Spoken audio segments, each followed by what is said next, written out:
Glória a Deus. Muito bem, muito boa noite. Na paz do Senhor, pode tomar o seu lugar.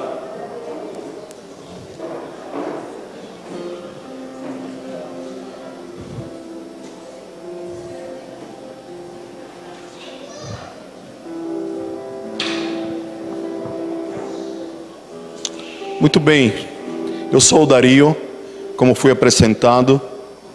Eu estou com minha esposa, a Cris. E há alguns filhos espirituais aqui nesta noite, não é? Do ninho das águias, da casa paterna, que estão aqui também conosco. Amém? Levante a mãozinha assim para que os irmãos te vejam, os que vieram comigo. Muito bem. Muito bem, queridos. Antes de ministrar a palavra, é necessário que entendamos algo nesta noite. Amém? Diga para o seu irmão, nesta noite, precisamos entender algo muito importante. Ok, agora não precisa repetir. A gente precisa erradicar um pensamento da nossa mente, que o louvor prepara nosso coração para a palavra. Você está aqui? Há muitos anos atrás, se usou essa dinâmica.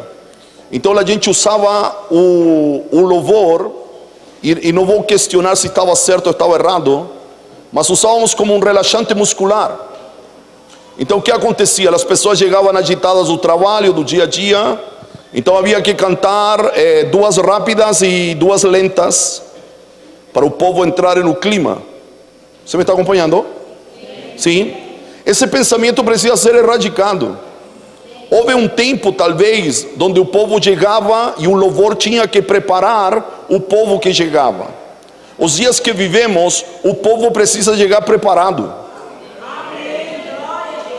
Você está aqui? Nós precisamos chegar plugados já. Me está entendendo? Então, por exemplo, para não enfrentar a situação que nós enfrentamos agora há pouco, não é verdade, pastor? Onde o louvor parece que não rompe, não é? E a gente usa essa expressão, o louvor precisa romper, não é?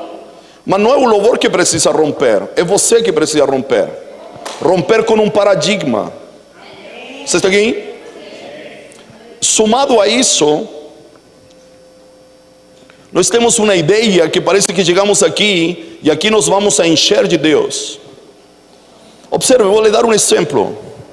Você precisa definir em uma ilustração quem você é. Ou você é um poço, ou você é uma caixa de água. Eu vou lhe repetir e depois eu lhe explico.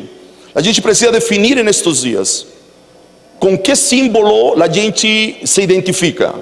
Somos um poço ou somos uma caixa de água? Para que você entenda melhor, eu vou lhe explicar. Uma caixa de água se enche de fora para dentro. Ela precisa de um caninho, ela precisa de uma mangueira, não é? Conectada a uma torneira, e precisa encher de fora para dentro. O poço é diferente. O poço que ilustra a escritura é um buraco, podemos dizer assim, profundo, onde em seu interior há uma mina de água, há uma nascente, como há aqui, certo? Lá em Salesópolis, onde nasce o rio Tietê. Então a gente precisa definir, ou a gente é caixa de água, certo? Ou a gente é poço. Se a gente se inclina por caixa de água, isso quer dizer que a gente se enche ou se preenche de fora para dentro. Mas a escritura declara que depois que Cristo morreu e ressuscitou, a gente não é mais caixa de água, a gente é poço. Então a gente se enche porque a vida de Deus já está em nós. Então a gente se enche de dentro e transborda para fora. Você está aqui ou não? Então observe que quando não cultivamos a vida de Deus em casa, no trabalho, quando achamos que aqui nos conectamos com Deus, aquela famosa frase que nos fez muito mal por muito tempo, não é? Começávamos nossas reuniões dizendo: Senhor, entramos na tua presença. E aí, se Deus falasse assim audivelmente para nós, Ele diria: e vocês estiveram aonde o resto do dia? Não sei se me faço entender, porque essas frases, sabe, essas colocações, e entenda-me muito bem, talvez vou ter tempo de explicar melhor isso, são frases usadas antes da cruz. São usadas por homens e mulheres que viveram em lo que nós chamamos do Antigo Testamento. E não é que o Antigo Testamento não tenha valia, mas eles procuravam algo. Por isso Davi disse: olha, eu procuro, de madrugada eu busco. Por quê? Porque Cristo não tinha vindo. Então, antes de Cristo vir, as pessoas buscavam. Mas depois que Cristo veio, certo? As pessoas não buscam mais, se é que essas pessoas o têm. Você está aqui ou não? Sabe qual é o nosso problema? Que a gente diz assim: ah, mas está na Bíblia. Sim, ok, mas a gente precisa entender o que Cristo veio fazer. Porque a cruz, e quando aponto para a cruz, e daqui a pouco eu vou lhe falar um pouquinho melhor sobre isso, certo? A cruz é um divisor de águas. A cruz não é só um instrumento de morte. A cruz separou coisas e inaugurou um novo tempo e uma nova prática, uma nova espiritualidade. Mas muitas vezes nós acreditamos na cruz, mas continuamos nos comportando como que se Cristo não tivesse vindo. Observe o que eu vou lhe dizer. Observe, por favor. A gente só procura duas coisas. Diga comigo, duas coisas. O que a gente perdeu ou o que a gente não tem. Concorda comigo, não? Mas a gente continua usando a expressão: Senhor, eu te busco, eu te procuro. Se você tem Cristo, você não o procura mais. Você precisa desenvolvê-lo agora. Ele precisa crescer. A expressão de João, não é? É importante que ele cresça e que eu diminua. Quem eu? Meu velho homem, minha velha criatura. Me está acompanhando? E aí você diz novamente: não, é que está na Escritura. Sim, mas a pergunta, esta noite você vai entender que a pergunta tem que ser: está antes ou depois da cruz? Você está aqui? Porque não é que nos sirva o que aconteceu antes da cruz, mas a cruz aperfeiçoou o que veio antes. Então eu preciso definir isso, ok? Você não pode chegar aqui a se conectar. Você precisa estar conectado. Quando seus olhos acordam, por assim dizer, de manhã, e você pisa o chão frio da sua casa, você tem que dizer: Senhor, continuo conectado contigo. Porque mesmo quando dormimos, não nos desconectamos. Porque nosso espírito continua conectado. Me está acompanhando? Agora, quando eu estou em pleno funcionamento dessa conexão, entenda-me muito bem, só a maneira ilustrativa. Só a maneira ilustrativa. A gente canta aqui: atirei um pau no gato e alguma coisa acontece. Me entendeu o exemplo ou não?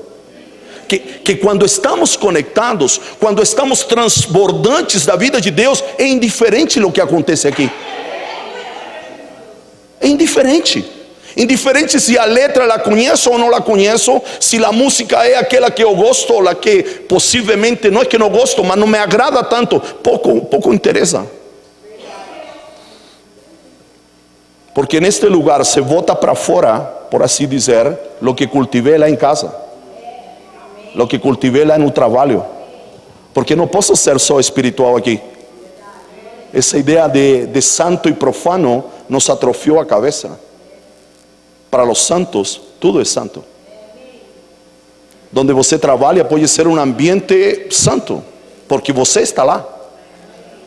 Na sua escola, na sua faculdade, na sua casa, em seu trabalho, eu não sei. Mas a gente sabe, é algo que a gente precisa se desvencilhar. A gente potencializa o poder do inimigo.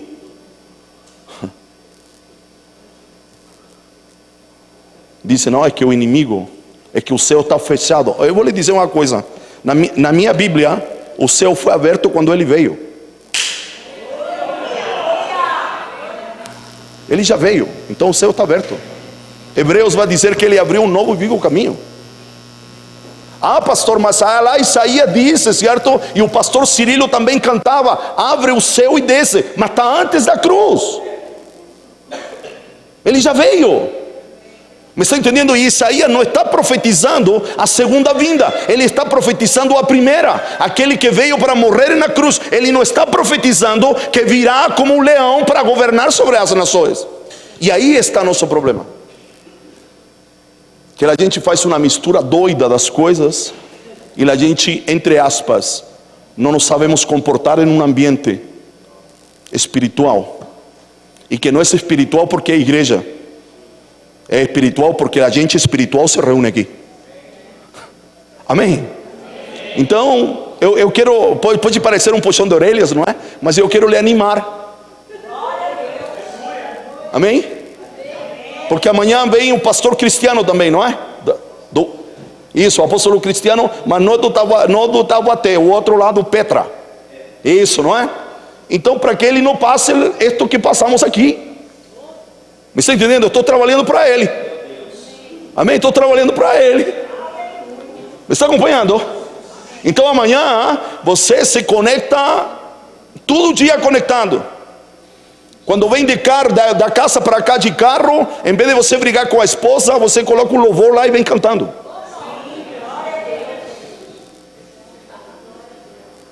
Perfeito? Para que assim você não passe a passar apuros a seu pastor, buscando culpados. Será que o louvor, será que a música? Não, somos nós. Somos nós que não chegamos prontos. Amém? Glória a Deus. Nesta noite, quero compartilhar com você. É o terceiro ano do Flechas, não é? Eu estive no primeiro. Eu acho que na sexta-feira também. Aquele primeiro Flechas que eu estive aqui, a gente ministrou uma palavra sobre a verdade presente. Sair, abandonar verdades passadas e entrar na verdade presente, em uma verdade alinhada com o tempo que estamos vivendo. Nesta noite, de alguma maneira, mesmo que tenha passado o tempo, eu quero dar uma continuidade nisso que liberei a primeira vez que eu estive aqui no Flechas. Amém? Então, por favor, eu quero que abra sua Bíblia no livro de Atos. Atos 18, verso 24 em diante. Pode ser? Gostaria que você me acompanhasse, certo? Não precisa se colocar de pé, mas me acompanhasse com sua Bíblia de papel, o livro, ou em seu aplicativo, certo? Em seu tablet, em seu iPhone, em seu iPad, não sei aonde você carrega, por assim dizer, não é? Tem um mentor que disse que antes a gente dizia abra a Bíblia, agora a gente diz ligue a Bíblia, não é? Porque a gente aperta um botãozinho aí e se liga. Muito bem, versículo 24, por favor. Nesse meio tempo chegou a Éfeso um judeu natural da Alexandria chamado Apolo, ok? Quero me deter aqui. Diga assim, Apolo era de Alexandria. Por que é importante este detalhe?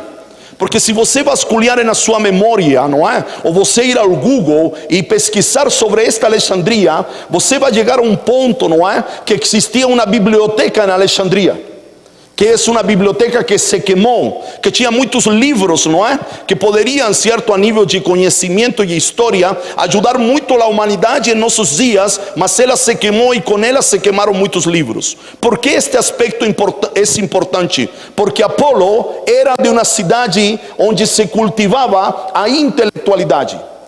Apolo era de um lugar onde a intelectualidade era importante e tudo o que se relacionava com ela, é dizer, a oratória era importante, a eloquência era importante. E este pequeno detalhe, porém significativo, é importante e Lucas lo considera.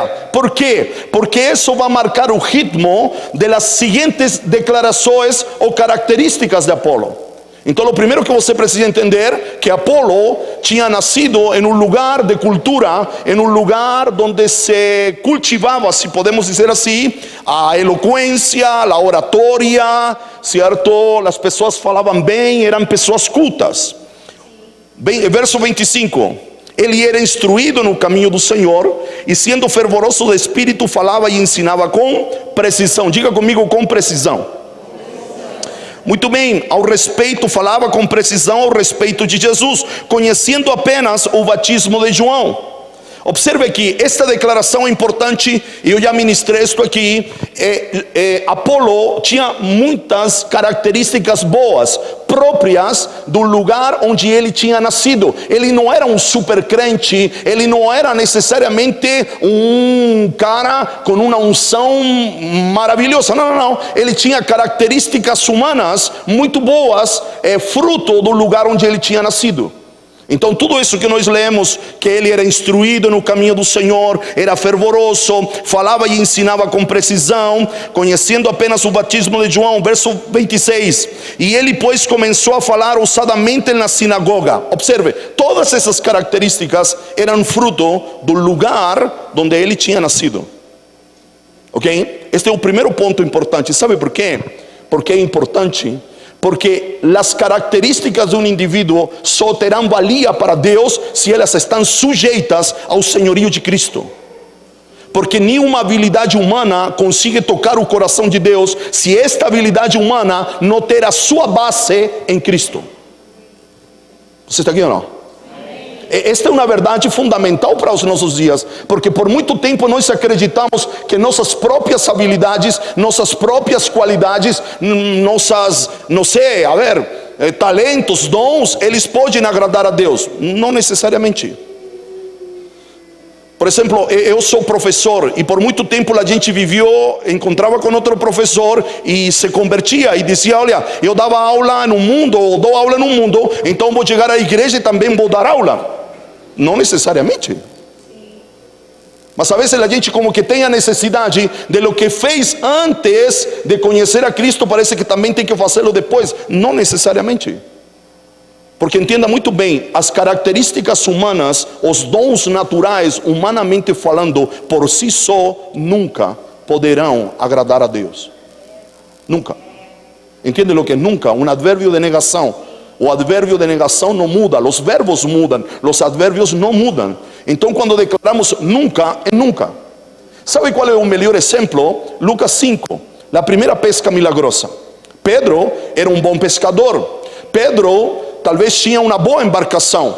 Pedro sabia pescar, ele tinha boas redes, ele conhecia o mar da Galileia. Mas que diz Lucas 5? Que ele tentou pescar a noite toda, mas ele nada pescou. A pergunta é: as suas habilidades serviram de alguma coisa? Naquele momento não. Perfeito? Agora observe, ele trabalhou a noite inteira e nada pescou. E depois, certo, durante a manhã desse dia, ele ficou, certo, lavando as redes na beira do mar da Galileia, que não é mar de água salgada, é uma grande lagoa, é um mar de água doce. E Jesus chegou e a multidão atrás dele, e Jesus pediu um barquinho para Pedro, porque ele precisava de uma plataforma para ministrar a multidão. Pedro prestou o barquinho. Penso eu que meio desgostoso, falou assim: o barco não prestou para mim a madrugada inteira, eu presto para você, se vai ter utilidade para você, então pode pegar. Disse que Jesus ministrou a multidão e depois se dirigiu a Pedro e disse para Pedro: agora você vai entrar nesse barco e vai entrar novamente no mar, que não é um mar, ok? É só uma expressão pela magnitude dele, mas é uma grande lagoa de água doce. Não é um mar, não é de água salgada o mar da Galileia. Você vai entrar novamente e vai lançar a rede em um lugar específico. Ok? Essa declaração que por muito tempo a gente tem usado para fazer campanhas, para estimular a fé, na verdade não é uma declaração de fé quando ele diz: olha, sobre a tua palavra vou lançar a rede. É como dizendo, como dizia o Silvio Santos, certo? No jogo do 1 milhão, é por sua conta e risco. Eu vou seguir o seu palpite, não é? Mas como que Pedro está mandando um mensagem para Jesus dizendo: o pescador aqui sou eu, o profeta é você, dê aula para os caras, mas quem sabe pescar aqui sou eu. E um fato importante é que não se pesca ao meio-dia. Por que eles pescavam de madrugada? Porque os peixes graúdos de madrugada subem à superfície para se alimentar. Você me está acompanhando? Agora observe, indiferente dessa declaração de Pedro, observe que o mar mudou, era outro mar. O barco mudou, as redes mudaram, o Pedro mudou, era outro Pedro. Sabe, o único que mudou foram dois fatores: há uma palavra e um horário diferente, mas tudo o demais era igual. Agora, o que acontece? Que ele estou tratando de explicar que quando as minhas habilidades se colocam debaixo de um comando, debaixo do senhorio de Cristo, certamente alcançamos o alvo desenhado, projetado por Cristo. Mas só pelas minhas habilidades, pelo meu jeito, a gente não atinge. E isso não só para alcançar alguma coisa, isso para alcançar o coração de Deus. Amém? Lembra da mulher samaritana? Lembra ou não lembra? João capítulo número 4. Jesus está falando com a samaritana e em um momento Jesus, ele libera um princípio fundamental que nós precisamos entender. Jesus disse para a mulher samaritana o seguinte, observe aqui, Deus é Espírito. Diga comigo, Deus é Espírito. Aí ele solta lo importante para nós. E ele diz assim, e os adoradores precisam adorá-lo em Espírito. Sabe o que precisamos entender? Que um homem sem Deus é incompatível para Deus. Então quando Jesus disse para a mulher samaritana, Deus é Espírito e é necessário que os adoradores lo adorem em Espírito, ele está dizendo para que um ser humano possa fazer algo e isso possa ser aprovado ou recebido por meu Pai, ele precisa ser compatível. Alô? Enquanto o homem não é compatível, nós podemos fazer muitas coisas aqui, mas que o Pai não recebe. Isso pode parecer duro, mas isso foi simplificado pelo próprio Jesus. Mateus capítulo número 7, em teu nome fizemos, em teu nome falamos, em teu nome expulsamos. Que diz a figura ilustrativa desse momento? Diz, o Senhor diz, não vos conheço, não recebo o que vocês estão fazendo, não porque está sendo mal feito, está acompanhando ou não? Sino porque é incompatível. Só por isso. Sabe, vou lhe trazer outro exemplo. Lembra o começo do programa do Ratinho? Lembra? Assistiu o programa do Ratinho no comecinho? Ah, você é crente, não é? Por isso você não assistia essas coisas. Sou eu que sou um carnal, não é? É claro que a grande maioria de nós assistia ao Ratinho, não é? E lembra que havia um programa lá que ele fazia o DNA? Lembra disso ou não? Então, é disso que eu estou falando. É disso que eu estou falando. O que você dá para Deus precisa ter a genética de Deus, precisa ter a substância de Deus, precisa ter o DNA de Deus. Me está acompanhando? Porque senão ele não reconhece. A pergunta que você precisa fazer para mim nesta noite é como a gente obtém o DNA de Deus, como a gente obtém a sua genética. Por isso que Cristo morreu na cruz. Cristo não só morreu na cruz para perdoar os teus pecados, Cristo morreu na cruz para te dar uma nova natureza. E essa nova natureza implica uma nova substância, implica uma genética diferente. Agora sim, posso me aproximar de Deus. Me está entendendo? Não porque fui perdoado necessariamente, isto era importante, mas porque agora me tornei novamente compatível para Deus. Porque que tornou incompatível o homem com Deus? Pergunte para mim, que o tornou incompatível? Que ele comeu da árvore que não podia comer. Ele não só comeu, quando ele comeu, ele adquiriu outra genética. Está acompanhando ou não? Observe, mentira não é uma prática de mentir. A mentira é uma genética. Observe, diga comigo assim: Deus tem um filho que se chama verdade. O diabo tem uma filha que se chama mentira. A gente não está falando de prática. É claro que há uma prática mentirosa, mas quando o homem comeu da árvore que não podia comer, certo, o fruto que ele comeu mudou a sua genética. Você está aqui ou não? Observe aqui, por favor. Esse não era meu tema, mas já Deus me enveredou por aí, então beleza. Observe aqui. O homem foi criado em um ambiente de graça. Diga assim: o homem foi criado em um ambiente de graça. Observe, de maneira simples, duas características deste ambiente de graça: Deus provia tudo para o homem. Você está aqui ou não? Essa piadinha, não, estou trabalhando aqui, tudo pela culpa da Eva, isso é mentiroso. Porque o homem já trabalhava antes de ele comer da árvore que não podia comer. Então o trabalho não é consequência do pecado. Sabe o que é consequência do pecado? Nós agora temos que nos esforçar e suar com o suor de nosso rosto para ganhar o sustento diário. Porque enquanto o homem estava neste lugar, neste ambiente de graça chamado Éden, ele não trabalhava para comer, porque Deus era seu provedor. Segunda característica de um ambiente de graça é um ambiente de plenitude. Você está aqui?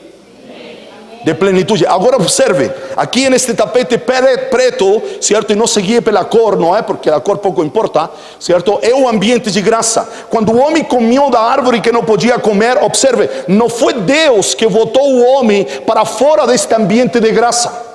Foi o próprio homem que se botou para fora. Pergunte para mim, quando se botou para fora? Quando ele se submeteu a outra voz. Observe aqui, guarde isto. Cada vez que você e eu nos submetemos a outra voz, a gente perde alguma coisa. E essa voz pode ser entendida como a voz da minha alma, como a voz do inimigo, como a voz de outras pessoas. Quando ignoramos a voz de Deus em detrimento da voz de outras pessoas, da voz da minha alma, da voz da minha mente, certamente alguma coisa vamos perder. Quando aquela mulher conversou com a serpente e se sujeitou a outra voz, ela perdeu o ambiente de graça. Aí perdeu. Ah, Dario, mas a Bíblia diz que Deus votou para fora. Sim, claro que Deus votou, mas Deus foi como um oficial de justiça. Ele só executou uma sentença que o próprio homem tinha lavrado em contra dele. Você está aqui, não? Então aí o homem sai do ambiente de graça. Você está aqui ou não? Esto é fantástico. Esto sai do ambiente de graça. Agora, neste ambiente que não é de graça, não é Deus quem provê tudo. Deus disse para o homem: agora você vai ganhar o seu pão com o suor de seu rosto. É claro que isso está embrulhado em uma consequência, é claro. Mas ele está dizendo: você renunciou a um ambiente de graça, agora você vai ter que se virar. Porque nesse ambiente de graça eu era seu provedor. Agora neste ambiente que não é de graça, você terá que ser seu próprio provedor. Você sabe ou não? E sabe o segundo aspecto de um ambiente que não é de graça? Que aqui sempre falta. Aqui Deus proveía tudo e era um ambiente de abundância. Neste ambiente onde Deus não governa, é um ambiente onde eu me tenho que tornar provedor de mim mesmo. E neste ambiente que não é de graça, sempre há insatisfação. Já percebeu que a alma nunca se satisfaz? Percebe ou não?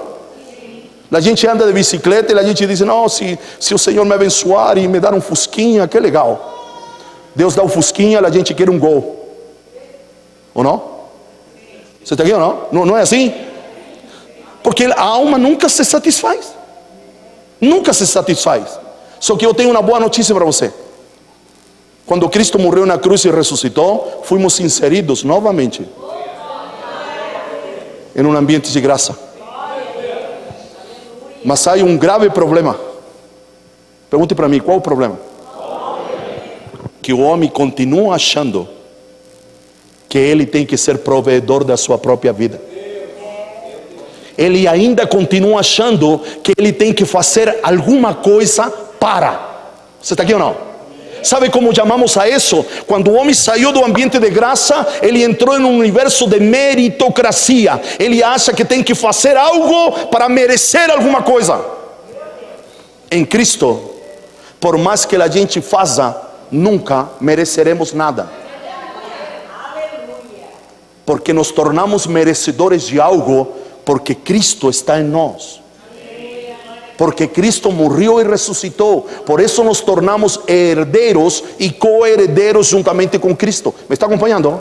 ¿Sabe qual é o problema? Continuamos pensando, certo, com a alma caída, deformada. Então a gente é introduzido novamente em um ambiente de graça e a gente quer continuar fazendo para agradar e que, sabe, a gente não se enche nunca.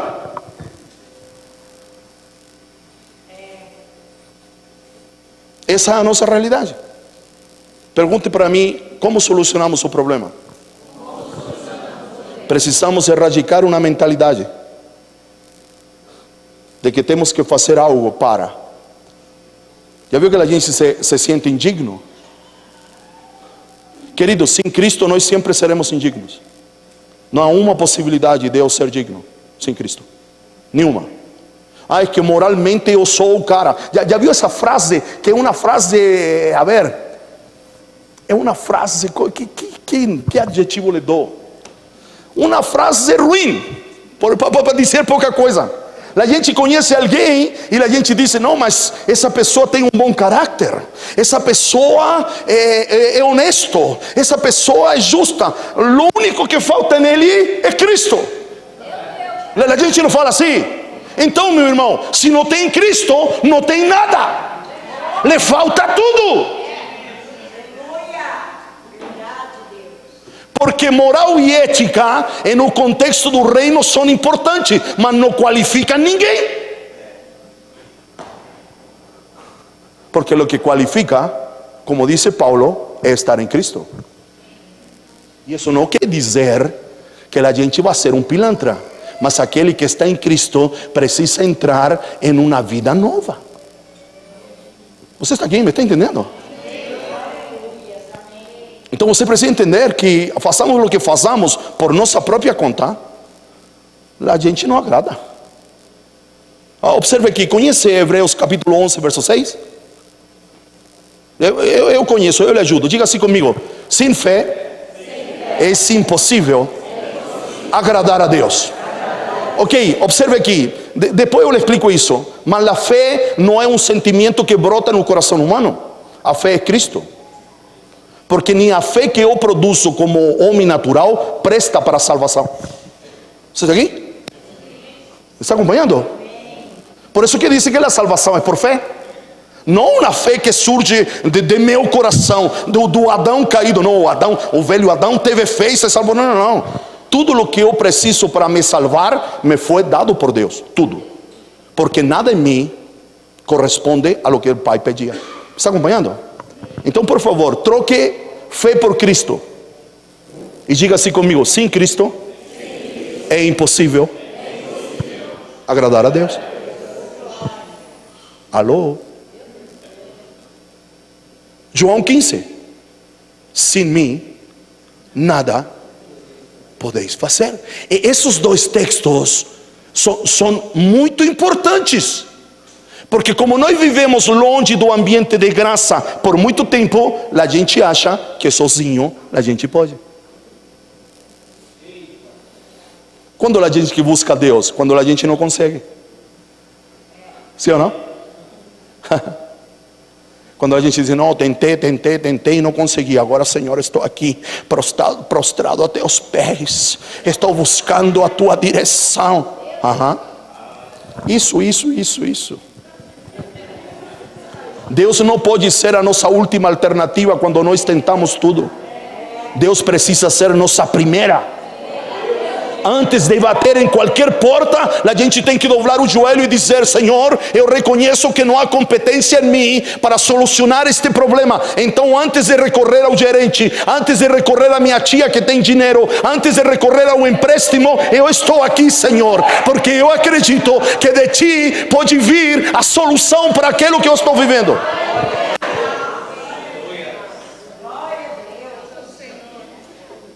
A gente está tão condicionado, querido, que dói a cabeça e já a gente aponta para o armarinho onde tem o Dorflex. Sim ou não? Em vez de a gente dizer, olha, eu não estou dizendo que não tome remédio, certo? Eu sou hipertenso, eu tomo um remedinho pela manhã para controlar a minha pressão, não tem problema. Mas eu preciso acreditar, certo, que o primeiro que pode é Deus na minha vida. Como eu digo, não cheguem na sua casa e joguem os remédios, os comprimidos lá na privada. Não estou dizendo isso. Só se Deus falar para você que tem que fazer. Eu não estou falando isso.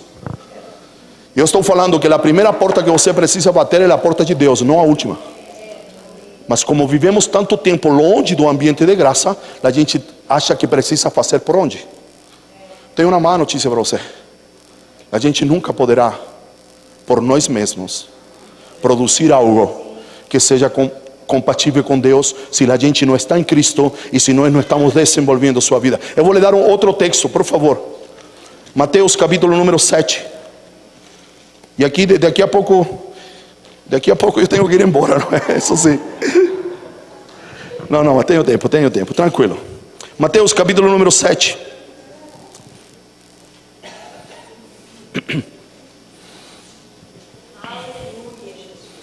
Verso 15, capítulo 7, verso 15. Você me está acompanhando?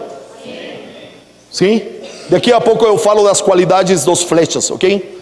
Eu parei lá em Atos 18, certo? A precisão do Apolo e me fui para cá, mas eu volto para o Apolo, beleza? Capítulo 7, verso 15. Acautelai-vos os falsos profetas, que se vos apresentam disfrazados em ovelhas, mas por dentro são lobos roubadores. Agora tome atenção. Ele começou falando dos falsos profetas, mas ele vai introduzir um princípio que não se aplica. É Cristo falando. Ele está concluindo o sermão da montanha. Ele está concluindo um dos sermões mais magníficos que a Escritura contém.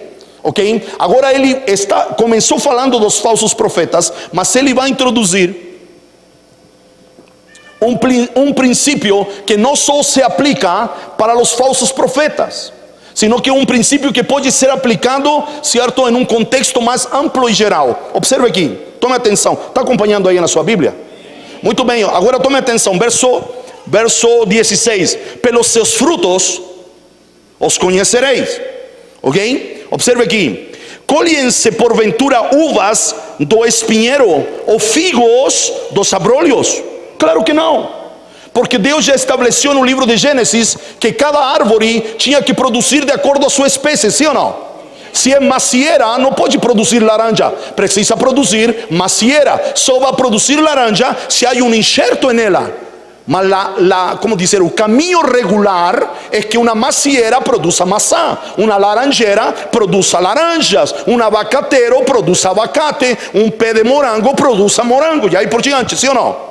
Então ele está começando a explicar algo, certo? Não se lhe pode pedir a um tipo de árvore que dê outro fruto, é incoerente, é incompatível. Ele continua dizendo: assim toda árvore boa produz. Diga assim: toda árvore boa produz bom fruto. Muito bem, porém a árvore má produz fruto mau. Não pode a árvore boa, em hipótese alguma, produzir fruto ruim. E a árvore má, em hipótese alguma, pode produzir fruto bom. Eu lhe pergunto, você acha que Jesus está falando de árvores? Remonte-se a um ambiente de graça. Havia muitas árvores, mas em um ambiente de graça chamado Éden, chamado Jardim do Éden, se destacaram quantas árvores? 2, sim ou não? Diga assim comigo: a árvore do conhecimento do bem e do mal, e a árvore da vida. São dessas 2 árvores que Jesus está falando. Eu lhe pergunto, é uma pergunta fácil, do Enem de 2019. Quem é a árvore boa? Mas no contexto do jardim, o que a irmã diz está certo, mas no contexto do jardim, se você estivesse no primeiro ano e colocasse a árvore a árvore boa, e colocasse a árvore da vida, colocasse a árvore má e a árvore do conhecimento do bem e do mal, e pedisse para você certo, as arvorezinhas que tem relação, para onde você levaria o risco? A árvore da vida é a árvore que produz bom fruto ou produz um fruto mau? Um bom fruto. E a árvore má é a árvore do conhecimento do bem e do mal. O que Jesus está dizendo? Que tudo o que é feito com base na árvore do conhecimento do bem e do mal nunca poderá agradar a Deus. Porque o que nasce de uma árvore má, por mais que ela se esforce, não pode produzir fruto bom. Porque a natureza é má. Me está entendendo? Ao contrário, a árvore boa, por mais que se esforce, não pode produzir fruto ruim, porque ela é boa. A árvore boa é a árvore da vida. Depois da cruz, a árvore boa se chama Cristo.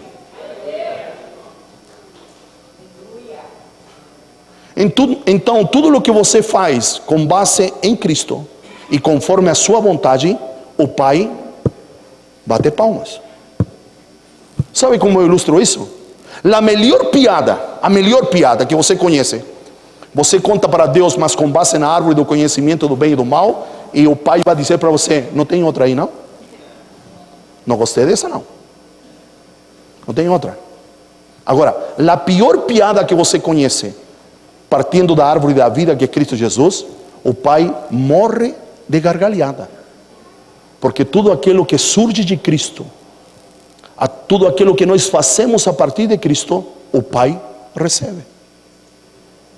Tudo. Conforme a sua vontade. Me está acompanhando? Então, observe, para nos tornar flechas, e a irmã ou pastora, não sei como me dirigir a você, falou dessa, e disso que quero falar, da exatidão. Quando saímos do arco, precisamos atingir o alvo, mas para atingir o alvo, precisamos conhecer esta verdade. Porque se estamos enxertados, por assim dizer, se a vareta da flecha é da árvore do conhecimento do bem e do mal, não vai chegar em nunca. Mas se a vareta da flecha é da árvore da vida, ela pode estar um pouquinho entortada, ela pode ser pequenininha, ela pode ter algumas dificuldades, mas certamente, quando Deus ela colocar em um arco, certamente vai chegar aonde Ele determinou. E aqui está a situação. E aqui a gente poderia voltar para Apolo, certo? Voltemos para Apolo. Eu acho que agora eu virei a folha. Muito bem. Você ri, mas este papo é sério, hein? Cara. E isso que hoje eu estou tranquilinho. Pergunte para meus filhos aí. Eu estou tranquilinho, estou indo devagarzinho. Continuamos lá. Capítulo 18, verso 26. Ele, pois, começou a falar com ousadia na sinagoga. Ouvindo-lo, porém, Priscila e Aquila tomaram-lo consigo, e com mais exatidão. Diga comigo assim: Apolo pregava, ensinava, instruía as pessoas com precisão. Mas houve um casal, Priscila e Aquila, que lo ouviram e lo chamaram para tomar um chá em casa. Diga, não vai perdendo o ar, por quê? E com mais exatidão lhe expuseram o caminho do Senhor. Eu estou aqui para lhe dizer que se nós somos flechas, e essa colocação não está colocando em dúvida de que nós somos flechas, mas para... Você me está entendendo, não é? Se nós somos flechas, precisamos transitar, precisamos nos locomover, nos movimentar da precisão à exatidão. E eu estou aqui nesta noite, e por que eu digo que eu tenho pouco tempo? Porque quando o pastor Alexandre me convidou, eu disse: eu posso estar a sexta-feira, não é? Mas eu posso estar até certo horário tão só, porque eu meia-noite embarco para Teresina. Certo? Eu vou ministrar este final de semana em Teresina. E o pastor Alexandre disse: não, pastor Dario, pode, certo? A gente arruma, certo? E é importante que você esteja, ok? E eu também, por assim dizer, fiz questão de estar aqui, amém? Há alguns lugares que a gente é convidado, há outros lugares que a gente precisa estar. E eu entendo que eu precisava estar aqui nesta noite. E eu não vim por um mero convite. Sim, o convite me foi feito, mas eu entendi no Espírito que eu precisava estar. Porque eu poderia dizer para o pastor: aquele dia eu vou viajar, mas eu disse para ele: olha, eu posso estar, mas eu tenho uma condição, por assim dizer. Eu até 10 horas eu preciso estar saindo da igreja 10 horas, porque eu preciso estar entre 11 e 11:10 no aeroporto, porque meia-noite e 5 eu embarco para Teresina. Então eu estou aqui, não é? Porque ouvi a voz de Deus para lhe dizer a você que está aqui, não só para esta comunidade de fé, mas para todos aqueles que estão aqui nesta noite, que se nós queremos agradar o coração de Deus, e se estamos sendo lançados, ou vamos ser lançados, e atingir não o alvo que nós queremos, mas o alvo que Deus traçou para as nossas vidas, a gente precisa, é de suma importância, transitar, se locomover, avançar da precisão à exatidão. Precisa surgir, não só nesta comunidade de fé, e quando falo comunidade de fé, estou falando de uma igreja. Ok? Precisa surgir homens como Priscila e Aquila, que vão ouvir, vão tomar atenção, vão valorizar as qualidades daquele irmão, daquele casal, mas vão ser instrumento para poder transicionar da precisão à exatidão. Porque se não saímos da precisão à exatidão, só vamos dar voltas e voltas e voltas e voltas e mais voltas. Está acompanhando ou não? Às vezes transitar da precisão à exatidão não é fácil, é complicado, a gente perde tudo, não é, Exxon? Sim, a gente tem que deixar coisas para trás, mas a gente decide transitar da precisão para a exatidão, porque nestes dias a demanda de Deus não é tão só ser preciso, mas Ele está demandando de que sejamos exatos em lo que fazemos, em como falamos, em lo que expressamos, em lo que dizemos. Deus me falou. Não podemos ser mais aleatórios, não podemos, a nossa flecha, por assim dizer, não pode cair mais na periferia, ela precisa atingir o miolo do alvo. Aquilo que se diz, precisamos acertar na mosca. Está acompanhando? Mas a igreja, eu não estou falando de coisas materiais, eu estou falando do caminho que a igreja precisa percorrer nestes dias, porque como igreja temos atingido o alvo, sim, mas caímos na periferia. Caímos na periferia. Lançamos um monte de flechas, como vimos aqui o vídeo, tcham, tcham, mas elas caem na periferia. Está na hora, certo, do Senhor regular a nossa visão, igual que aquele atirador de elite. Me está entendendo? Para que quando sejamos lançados, ou quando nós lancemos, sejamos exatos. Eu gosto desse texto, e esse texto eu preguei a primeira vez daqui, o Flecha Zoom. Sabe por que eu gosto deste texto? Porque a gente precisa entender que sempre haverá alguém mais exato que a gente. E isso rompe com nosso peito estufado, achando que somos a última Coca-Cola do deserto, a última bolacha do pacote. Eu quero lhe dizer que eu tenho mentores que estão 20 anos ao frente de mim. Eu os escuto pela manhã com minha esposa e eu digo: amor, esse homem está 20 anos ao frente da gente. Porque sempre haverá alguém que é mais exato que a gente. Sabe por que estou ressaltando isso? Porque a gente acha que já sabe tudo, já acha que já acertou tudo. Eu estou bem, eu sei. Provérbios capítulo 3, versos 5 a 8. Não sejais necios na vossa própria opinião, porque a necessidade, certo, produz esta dor em los próprios ossos e no corpo. Agora a pergunta que não quer calar é a seguinte: como me torno exato? Sim ou não? Já viu que eu pergunto um monte? É a pedagogia do professor, é a pedagogia do Cristo. Já viu que Jesus, quando queria soltar uma verdade, ele nos levava para um canto e perguntava?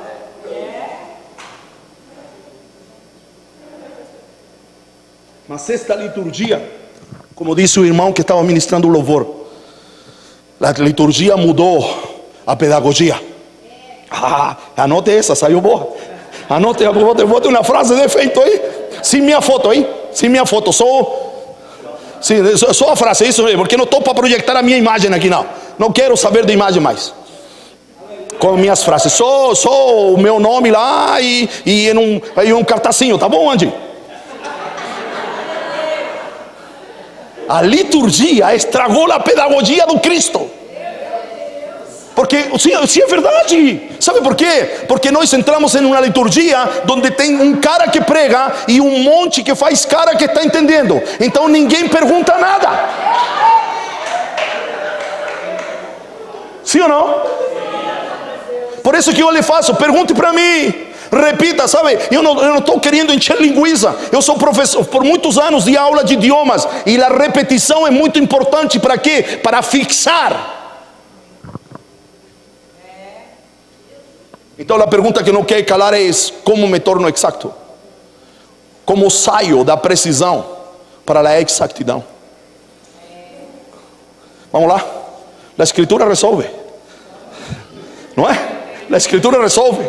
O apóstolo Paulo aos Gálatas diz: que diz a Escritura? Vamos lá. Hebreus capítulo 1.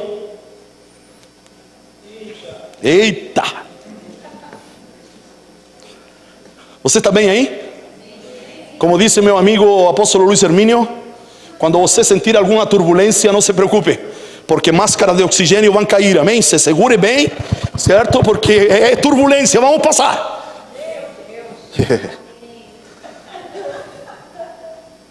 Capítulo 1, verso 1, 2 e 3. Podemos?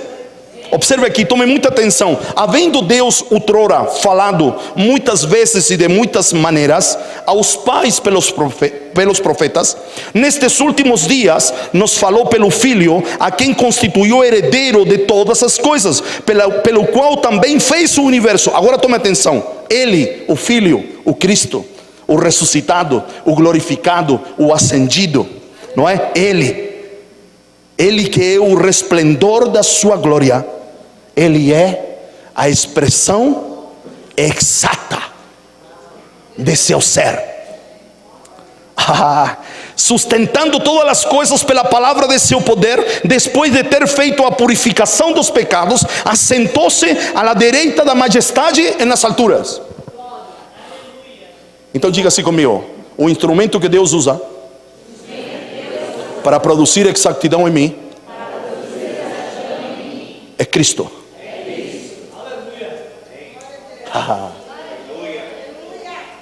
Agora observe.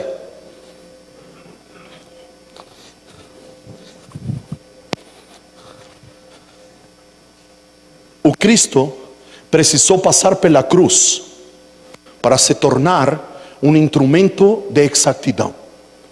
Ok? Perfeito? Agora observe. Quando você me escute nestes 20 minutos, 25, 30, talvez 40, estou brincando, falar de cruz, eu não me estou referindo àquele momento, certo, que a gente assistiu nos filmes. Eu não me estou referindo ao filme de Mel Gibson. Me está acompanhando? Nesse momento, la via dolorosa. Não me estou referindo a isso. Você precisa entender que quando Paulo fala da cruz e do crucificado, ele nos está remontando a lo que aconteceu às aforas de Jerusalém, certo? Que um homem, ele foi crucificado do lado de dois ladrões, mas Paulo está fazendo menção à cruz como um processo. Diga comigo assim: a cruz sinaliza um processo. Ok, tome atenção agora, não precisa repetir, que como mínimo tem 6 etapas. E tome atenção, você que está anotando. Primeira etapa, cruz. Segunda, morte. Terceira, sepultamento. Quarta, ressurreição. Quinta etapa, ascensão. E sexta etapa, glorificação. Insisto, quando Paulo fala do crucificado, na primeira epístola aos Coríntios, capítulo 1 e capítulo número 2, ele não se está referindo a um momento, ele se está referindo a um processo. Jesus enfrentou a cruz. A cruz foi a porta de entrada ao processo. Anote isso, você que está anotando. A cruz é a porta de entrada ao processo. Lembra quando Israel saiu do Egito? Lembra? Eles precisaram matar diga, cordeiro. Está ruim de Bíblia aí. Vamos de novo, vamos fazer de conta que não sabiam. Quando Israel precisou sair, certo? Precisou sair do Egito, eles precisaram matar Muito bem. Que precisavam fazer com o sangue? Passar Muito bem. Observe aqui. Quando o anjo da morte saiu, passou pelas casas, não é? E o povo foi liberado, eles passaram por uma porta que pingava sangue. Sim ou não? Agora observe, a cruz é a porta que pinga sangue. Me está entendendo? Então Jesus entrou por essa porta e se submeteu a um processo. A segunda etapa, a cruz o conduziu à morte. Depois que ele foi morto, ele foi sepultado, sim ou não? Ao terceiro dia, ele ressuscitou, mas a coisa não parou aí. Depois de 40 dias, ele foi ascendido aos céus. E Filipenses capítulo número 2 diz que quando o Pai o recebeu em glória, lhe deu um nome que é sobre todo nome.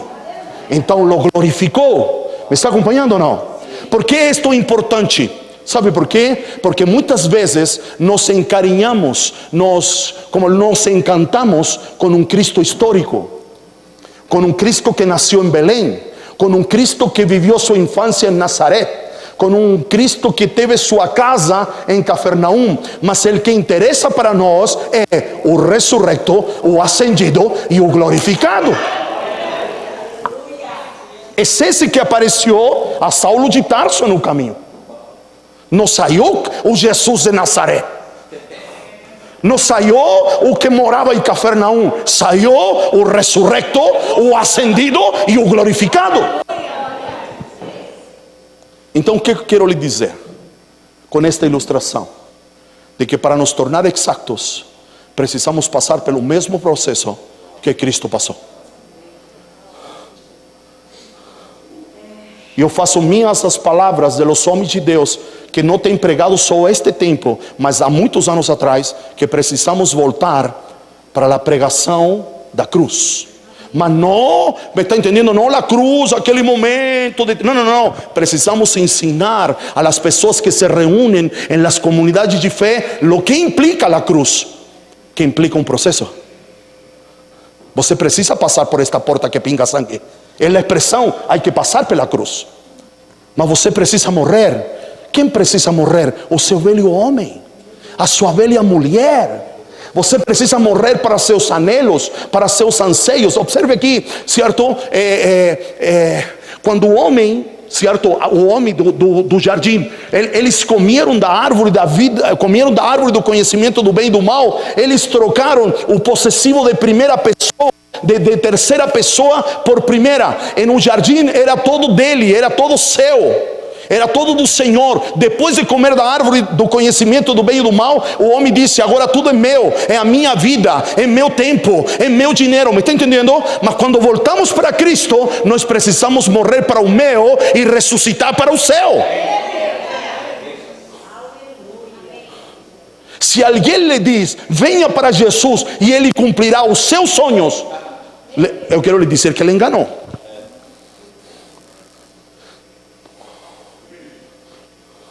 Você foi enganado. Porque Cristo te encontra não para cumprir os teus sonhos, Ele te encontra para que você cumpra os sonhos que Deus planejou para você.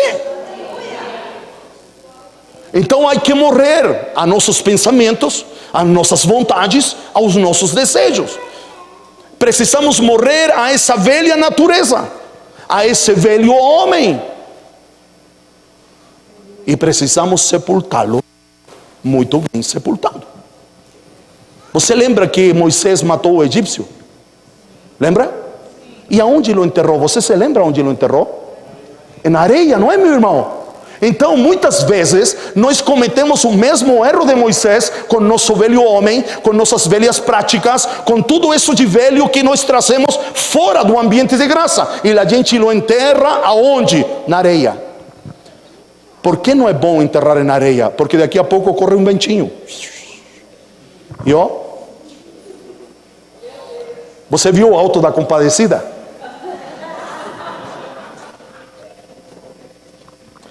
Viu ou não? Lá o Segrilo parece, sei lá, né? Sim ou não? O velho homem vai ressuscitar. Por quê? Porque você não o enterrou bem enterrado. Como disse aqui, há que enterrá-lo o quê? 7 palmos. Há que enterrá-lo fundo, para que ele não volte. Agora, quando você passa pela cruz, você morre a sua antiga maneira de viver, e você enterra o velho homem. Você entra na parte final do processo, que é a mais gloriosa, porque agora você vai ressuscitar. Mas não vai ressuscitar o velho homem. Agora Cristo vai te dar a sua própria vida, E o que vai ressuscitar não é você, é Cristo em você. Pedro diz que Deus plantou em nós uma semente incorruptível. E essa semente é Cristo. João capítulo número 12. Se o grão de trigo não ir à terra e morrer, ele fica só. Depois que ele ressuscitou, querido, ele se plantou em você. Quando você se encontrou com ele, porque essa é outra coisa que nós precisamos aclarar, não é? A gente não aceitou Jesus. Quem nos aceitou foi ele. Quem nos encontrou foi ele. Foi ele que nos amou primeiro. Quando ele nos encontra, ele nos oferece a sua vida. Ele disse: olha, eu morri por você, e eu que te quero dar a minha vida agora. Mas para que você tenha a minha vida, você tem que morrer a sua vida. Você tem que passar pela cruz, pelo processo que eu passei. E a gente precisa passar. É por isso que a cruz nos torna exatos. Mas não a cruz, o processo da cruz. Agora, Jesus morreu uma única vez e ressuscitou uma única vez também. Agora nós precisamos morrer todos os dias, porque ainda nós convivemos com o velho homem. Está acompanhando ou não? Então, toda manhã você precisa. Já viu? Eu tenho uma cadelinha lá em casa que quando ela fica agitada, eu falo assim: preciosa, para a sua casa. E ele enfia o rabinho entre as pernas e vai para a casinha dela. Sim ou não? É assim com o seu cachorrinho também? Quem tem? Sim, observe. Então, quando você acorda e o velho homem vem para você, você tem que dizer: velho homem, para a cruz. E ele vai enfiar o rabo entre as pernas e vai ter que ir para a cruz.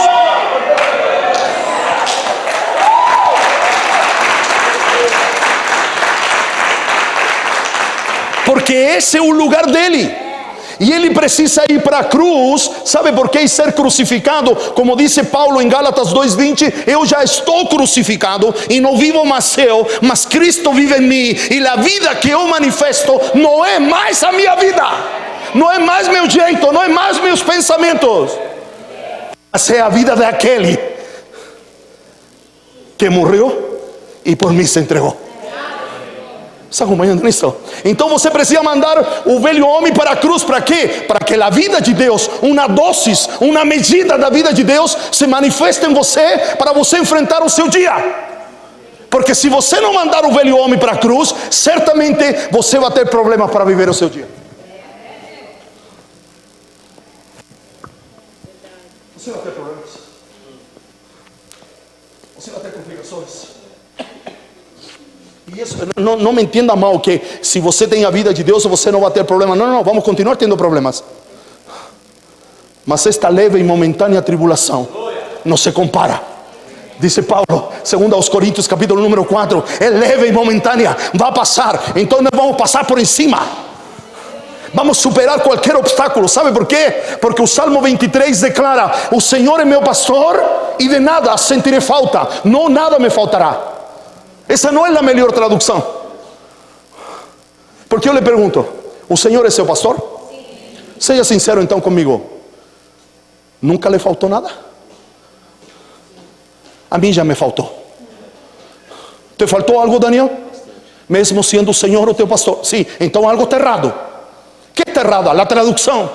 A versão internacional diz, não é? A NVI diz: o Senhor é meu pastor e de nada sentirei falta. Sabe por quê? Porque quando Cristo é a minha vida, eu posso sentir falta de qualquer coisa, mas não me afeta, porque Ele é tudo o que eu preciso.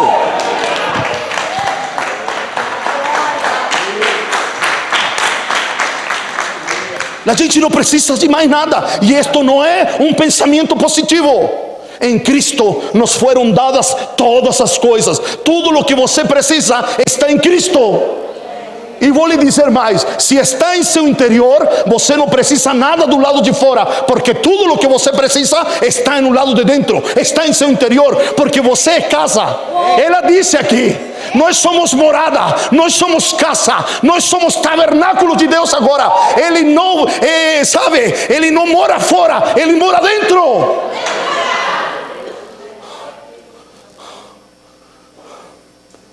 Ele está em você. Aquela música antiga que a gente não canta mais porque acho que é antiga, não tá, não é a melhor que está lá no YouTube, eu não estou nem aí. Aquela musiquinha, Ele está em você, o Espírito Santo se move em você, com gemidos. Essa é uma verdade. Ele está em você. Ele está em você. Mas sabe o que faz o inimigo? O inimigo bota véus para que você não veja o que você tem, para que você não veja quem você é em Cristo Jesus. Precisamos avançar da precisão à exatidão. Não sei você, porque a exatidão, a precisão para mim já deu o que tinha que dar. ¿Sabe lo que me dice la precisión? Que no importa, me conformo con las migalhas. Mas la exactidão dice que o pão é para os filhos. ¿Está acompanhando? Cristo é um instrumento que Deus usa para nos tornar exactos. Mas não dizer, eu creio. Não. Nos submeter ao mesmo processo que Ele se submeteu. Ok? Perfeito, eu vou terminar. Acho que eu vou. Está na hora. Avance, por favor. Hebreus Hebreus 2, antes do 5. Hebreus 2. Olha uma ferramenta que nos torna exactos. Tome atenção. Jesus, sim, é o principal, mas há coisas que precisamos tomar atenção. Capítulo número 2. Capítulo número 2. Eu moro em Mogi. Eu apareço pouco nesta cidade, mas eu moro em Mogi. Moro na rua, lá no Alto Ipiranga. Amém? Qualquer dúvida você pode me encontrar. Amém? Porque eu sou o perturbador de Israel.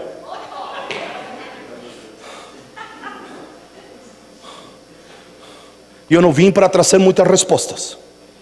Eu vim para deixar perguntas para vocês. Porque são as perguntas que te tiram do lugar onde você está. Respostas prontas, marmita pronta. Não sou um pregador de marmita. Entende o que é marmita, não é? Sou um pregador de cesta básica. Então eu te dou a cesta básica e que teu pastor te ensine a cozinhar os alimentos. Os mestres desta casa que digam, olha, o feijão combina com um arroz, pode colocar um fubá. Está entendendo? Mas eu vou repartir a cesta básica. Beleza? Porque parece que tem flecha uma vez por ano. Eu tenho que aproveitar minha oportunidade. Capítulo número 2.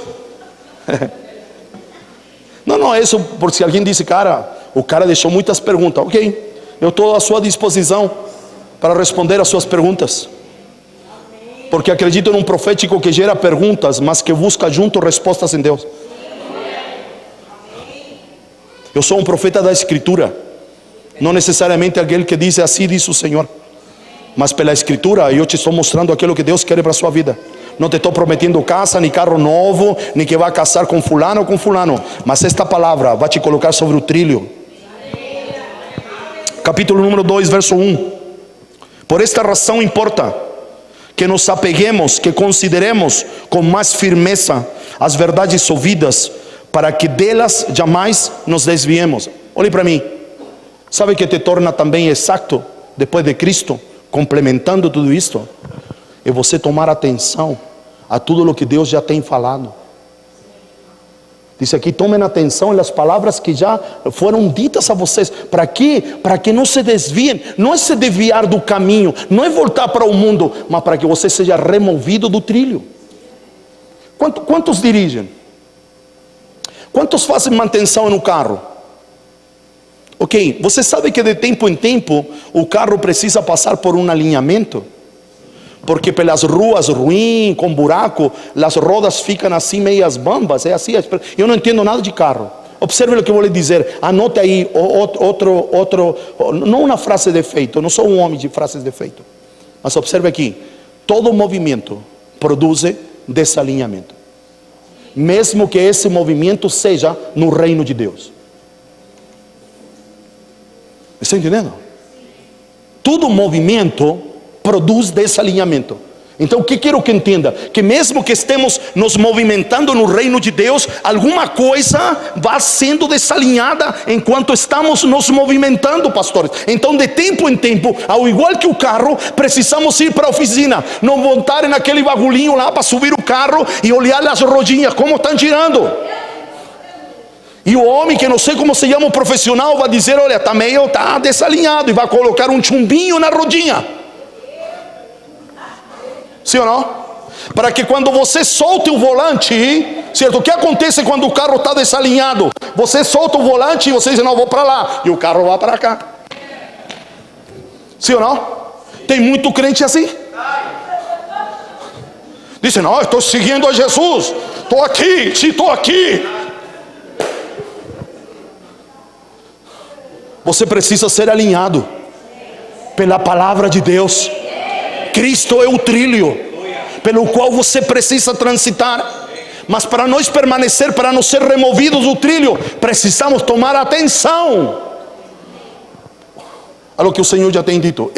Isso não acontece aqui em Mogi, só em Teresina, para onde eu vou agora. A gente atende pessoas a segunda e a terça-feira, casais, famílias que vêm com um problemão, e quando ele te está contando o problema que ele está vivendo, eu, pastor, você talvez fica pensando assim, se ele tivesse ouvido a palavra de 15 dias atrás, ele não estaria vivendo o que está vivendo. Sabe por quê? Pergunte para mim, por quê? Porque o Senhor canta a bola. O Senhor não faz nada sem avisar antes. É um princípio dele. Então você precisa ser alinhado, querido. E não pensar, não, eu estou em Cristo, estou na igreja, está tudo bem, está tudo jóia. Precisamos tomar mais atenção a lo que o Senhor já tem dito. E não me estou referindo só a lo que se prega, mas a lo que Deus já te falou. Porque não se engane, enquanto você não cumprir o passo 1, o passo 2 não chega. E você está dizendo, Deus, me dá outro comando, me dá outro comando. O céu grita para você, eu não cumpri nem o primeiro, está pedindo outro. Alô? Você está aqui ou não? Deus é um Deus de ordem, queridos. Deus é um Deus de ordem. Está acompanhando? Eu dizia uma manhã para minha esposa, as pessoas, sabe, usando uma ilustração do calendário, sabe, o dia tem 24 horas, então de um dia para outro, a coisa já vira. A outra medida de tempo é uma semana, depois de 7 dias já vira. A outra medida de tempo é um mês, certo? Depois de um mês já vira. Há que pagar contas, há que pagar aluguel, os que vivimos de aluguel, sim ou não? Depois de um ano, a folha também vira. Me acompanham nisto? Mas há pessoas que estão vivendo um tempo semana e querem que vire igual que o dia. Não vai virar, porque é um tempo semana. Me estou fazendo entender? A pessoa está dizendo, Senhor, vem um novo tempo. Não, mas ele está encaixado num tempo mês, e ele viveu só 15 dias, e está pedindo ao Senhor para que ele termine um mês. Não, Deus vai te levar ao final daquele tempo e vai te introduzir em um novo tempo. Mas quando você o cumpra. Mas para isso hay que tomar atenção. Cantares capítulo número 2 diz, o inverno passou, chegou a primavera, a rola está cantando, as árvores estão florescendo. Isso quer dizer que todo novo tempo tem sinais. Ou não? Claro, dizer, olha, estamos saindo do inverno, entrando na primavera. Fica esperto aí, porque os árvores estão florescendo, a rola está cantando, as coisas estão mudando. Jeremias diz assim, a vara da medueira está florescendo, é a primeira que floresce, anunciando uma nova estação. Agora para o verso 5. Essa é a minha conclusão agora. Sim, está na hora. Obrigado, meu irmão, por esta água. Que o Senhor lhe retribua. Quem der água para o profeta, recebe recompensa de profeta, meu irmão.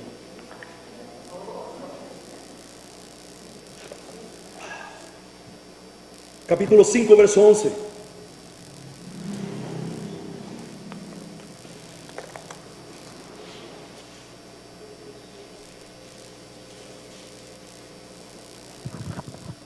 capítulo 5, verso 11. Minha conclusão é: a falta de exatidão produz atraso. Assim vou concluir. Beleza? Estou chegando ao final. Está aqui, não é? Há muito mais que gostaríamos de dizer a esse respeito. Pergunta: a que respeito? É a pergunta que eu fiz para você. En los primeros 10 versículos anteriores está a resposta. A que respeito? Acerca do sacerdócio de Melquisedeque. Ok? A que respeito? Mas são coisas difíceis de explicar, sobretudo porque vocês se tornaram displicentes acerca de lo que ouvem. Que diz a minha versão? Essa é versão transformadora. A minha versão, certo, vai dizer assim: vocês se tornaram tardios para ouvir, lentos para aprender. Observe com muito carinho, por favor, com muito carinho.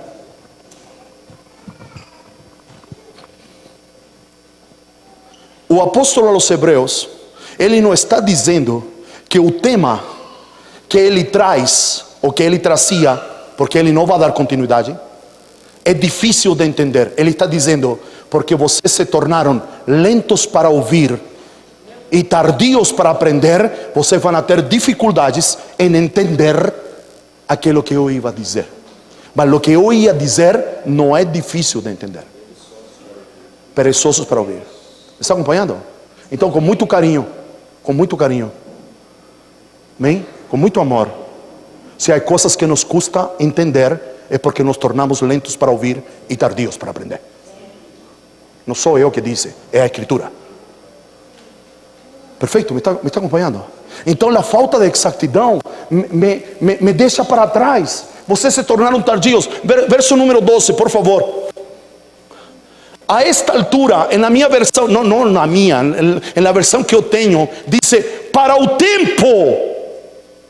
Não sei, você pode conferir na sua Bíblia. Vai dizer: para o tempo.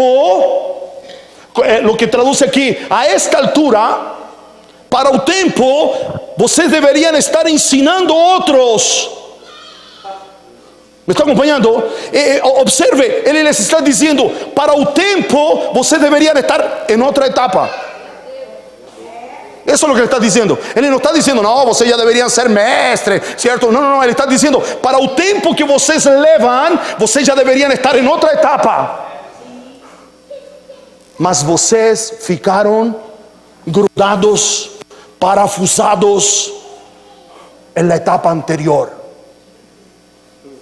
En este contexto, não é o contexto do apóstolo aos Hebreus. Na minha etapa anterior, a gente só ficou na precisão. O texto continua: ainda necessitais de que vos torne a ensinar quais sejam os rudimentos. Essa palavra rudimento é sinônimo de coisas embrionárias, elementais, não é?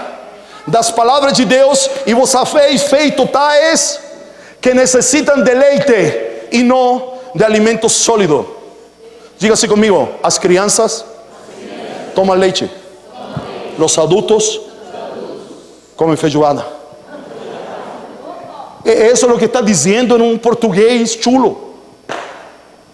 Ele disse: vocês se tornaram tardios para ouvir, ficaram para trás, ficaram em uma etapa anterior e se tornaram crianças espirituais. Por isso precisam de leite. Mas o que eu trazia era comida sólida para vocês. Aqui está meu terceiro aspecto que produz exatidão na nossa vida. Pergunte para mim: qual é o terceiro aspecto? Você precisa mudar a dieta.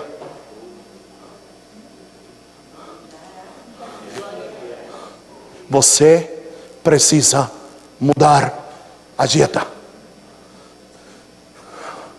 Coríntios capítulo número 15. Você que está anotando pode anotar. Paulo estabelece um princípio que é primeiro o natural para depois vir o espiritual. Você acha que é mera casualidade que nestes dias todo mundo esteja preocupado por comer melhor? Você acha? Ah, não, queremos agora não, nada com agrotóxico, tudo orgânico. Agro é top.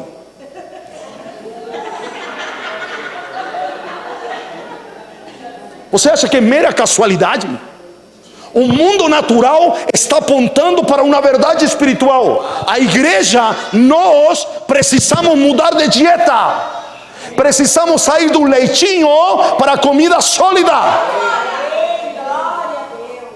Eu estou aqui para lhe anunciar isto. Me está entendendo? Pergunte para mim, quando o neném larga o peito da mãe? Quando o neném larga o peito? Quando saem os dentes. A mamãe, um neném ou a mamãe precisa tirar o peito do menino quando saem os dentes. Por quê? Porque o sem vergonha do nenecinho vai fazer do bico da mãe chupeta e vai começar a morder.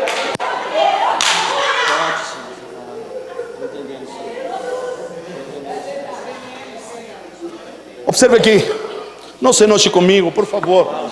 Eu venho só uma vez por ano, você tem todo um ano para me perdoar.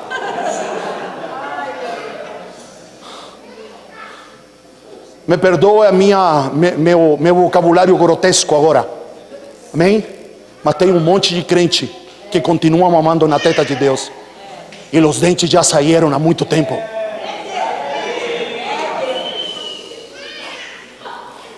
Há muito tempo os dentes saíram. E a gente sabe, se pergunta assim: ai, mas por que a vida não vai para frente? Porque a gente não vai para frente. Mas por que não saiu do lugar? Porque você não quer sair do lugar. A dieta líquida é para as crianças. O sólido é para os adultos. Isto não quer dizer nada com tempo. Isto tem a ver com maturidade. Mas também tem relação com o tempo. Você precisa se perguntar: há quanto tempo caminho com Cristo? E será que ainda estou tomando leite?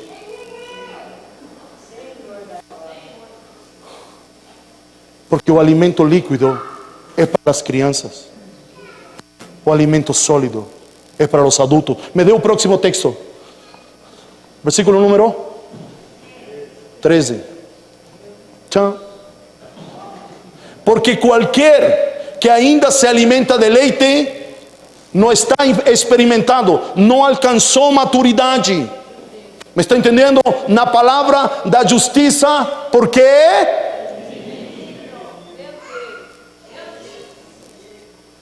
você que está anotando, 1 Coríntios 13, 11, Paulo diz aos Coríntios: quando era menino,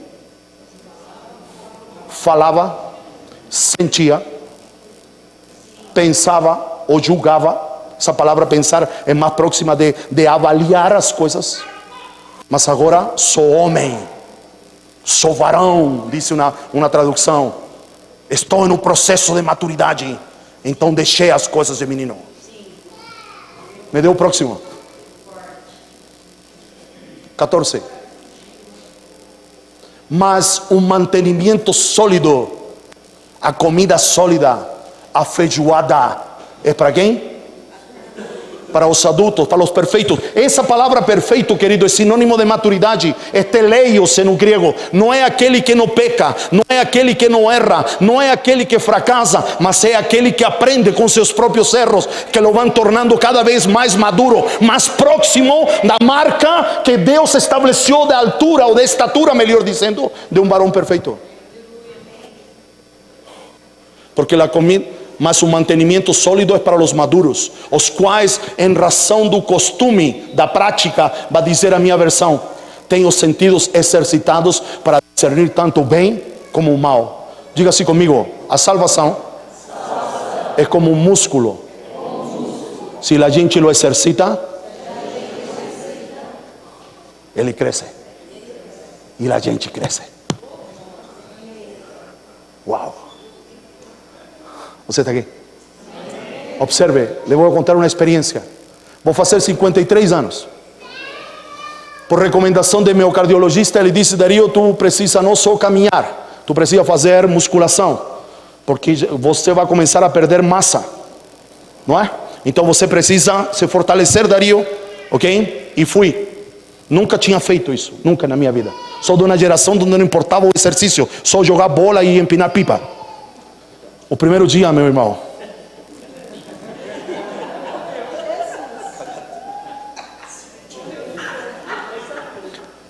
fez aí o treino, não é? Os que já fizeram, levantei umas coisas, não sei que.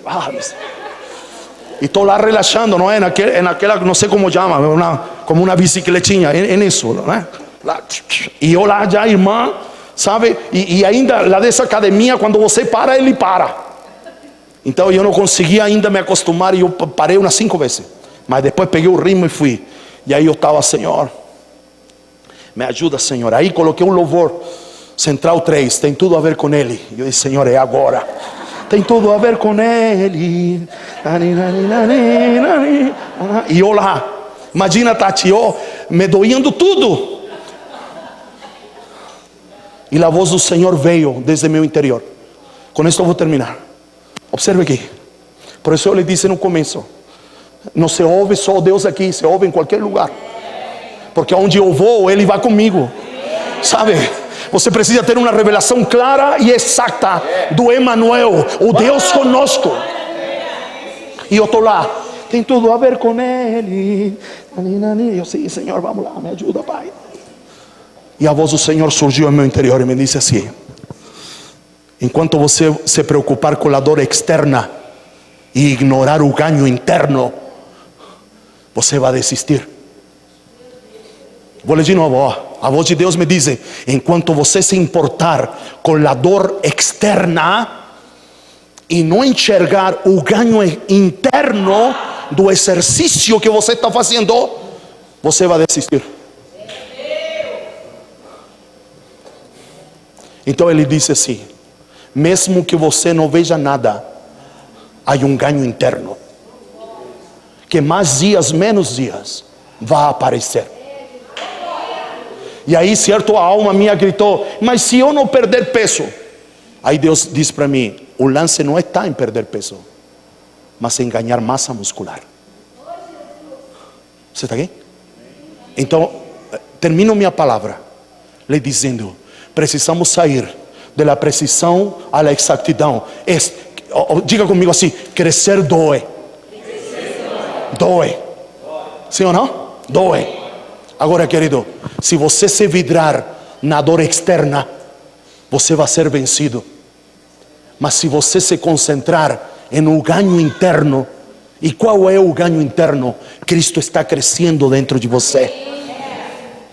Ele te está tornando maduro, porque não é você que se torna maduro, é Ele que se torna maduro em você. Se você conseguir ver em Deus o ganho interno, você vence qualquer parada. Porque a circunstância externa está criando algo dentro de você. Porque o problema externo está fazendo crescer algo dentro de você.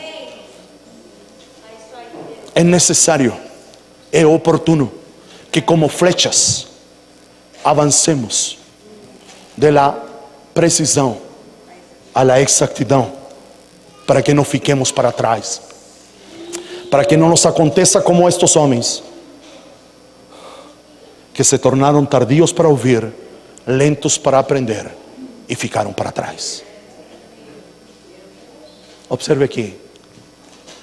Talvez você está pensando aí: esta palavra é muito para a gente, e eu posso até concordar com você, mas eu quero lhe dizer e lhe animar com esta minha última declaração. Nesta noite, Deus lhe tratou como maduro, mesmo que você não se enxergue. O lance é agora você se enxergar como Deus lhe enxerga. Porque Ele não lhe vê fraco, e não porque você seja forte, sino porque o forte habita em você. Ele não está vendo você, Ele está vendo o Cristo que está em você. E esse é forte. Com esse vencemos todas as paradas. Com o Cristo interno somos mais que vencedores. Eu quero orar por você nesta noite. Por favor, fique de pé. Fique de pé. Fique de pé. Se você só guardar a última frase, não autoajuda, mas o Senhor lhe trata como maduro nesta noite. Mesmo que você olhe para você e diga: Senhor, mas ainda sou um nenecinho espiritual, ainda tenho tantas deficiências, ainda estou acostumado à chupeta, à fraldinha e à mamadeira. Não importa, Mas o desafio é sair da etapa de infante, sair da tua infância e avançar para a maturidade. Observe aqui, capítulo 6, verso 1, para que nós oremos. Hebreus capítulo 6, verso 1. Por isso, pondo a parte os princípios elementares da doutrina de Cristo, deixemos-nos levar para a maturidade. Versão internacional diz: avancemos, pois, para a maturidade. Avancemos, irmãos, para a maturidade. Esta palavra não é uma palavra de puxão de orelha, mesmo que em algum momento talvez a tônica foi essa, mas Deus te está estimulando a sair da tua zona de conforto, porque Deus tem algo maior para ti. E isso maior, sabe, não depende de você, depende daquilo que vai ser desenvolvido em você. Senhor, nesta noite oramos. Oramos, Deus, nesta noite, por esta casa, pelos irmãos que aqui se reúnem, Senhor. Oramos, Senhor, por os filhos que estão com a gente nestes dias. Liberamos esta palavra no mundo do Espírito. Senhor, precisamos sair da precisão e alcançar a exatidão. Precisamos abandonar a etapa de meninos, Senhor, e avançar para a maturidade. Avançar, Senhor, para aquilo que nos é proposto. O apóstolo Paulo disse: deixando as coisas que para trás ficam, eu prossigo para o alvo. Não que eu tenha alcançado, mas eu prossigo para o alvo. E nesta noite, Senhor, de livre espontânea vontade, decidimos prosseguir, deixando para trás as nossas infantilidades, deixando para trás as nossas meninices, deixando para trás, Senhor, todo obstáculo que nos impede de caminhar. Senhor, queremos que o Senhor nos mova, que o Senhor nos faça transitar da precisão à exatidão, nos faça passar pelo processo da cruz, nos revele a cruz nestes dias, para que nos tornemos exatos, que não confiemos na nossa força. Davi declarou: eles confiam em carros e em cavalos, mas nós confiamos no Senhor, o nosso Deus. É a palavra que declaramos nesta noite, Senhor, do mais pequeno aquele que tem mais idade, aquele que captou tudo e aquele que captou só um pouquinho.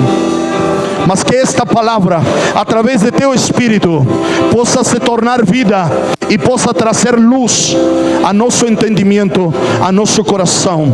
Em um nome poderoso de Jesus. Em um nome poderoso de Jesus. Em um nome poderoso de Jesus. Por favor, pegue alguém que está do seu lado e ore com ele e diga: fomos desafiados a avançar à maturidade. Ore com ele nesta noite. Ore com ele e diga: meu irmão, nesta noite o Senhor nos desafiou para abandonar a nossa posição de crianças e nos tornar homens, mulheres, jovens, maduros, para podermos ser exatos, para poder corresponder à expectativa de Deus. Ore com seu irmão, ore com seu irmão, ore com seu irmão, declare para ele.